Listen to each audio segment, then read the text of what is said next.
Alright guys, check this out. So, we installed the Skunk2 intake on the 8th Gen SI, and what we found out is that the hose that's supplied by Skunk2 for the radiator, this one right here,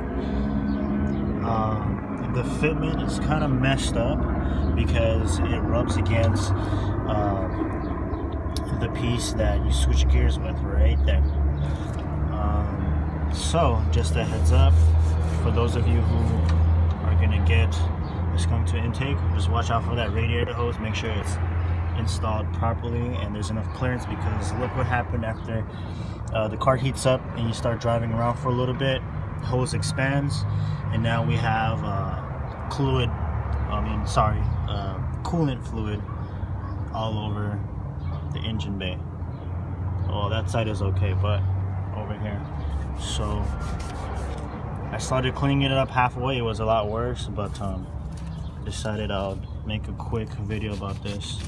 I'm wiping it down, sort of cleaning it off. So you just want to make sure, again, that where it says RPW right there, just follow that. I have the car in reverse right now, just so you can see that it is basically rubbing against the coolant hose right here. That piece right there. So make sure there's enough clearance so you don't run into this issue right here. More videos to come, stay tuned. This is just a quick little update with the 8th Gen Civic as we get this all cleaned up. Gonna have to bend the radiator hose either more this way to the left or to the right, wherever there's more clearance.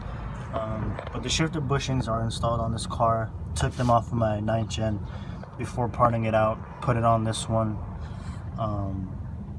So yeah, I'll keep you guys updated, and we'll see where this goes. Skunk2 intake, we got the headers, and we got the full race exhaust in the back. So soon to come. You guys stay tuned.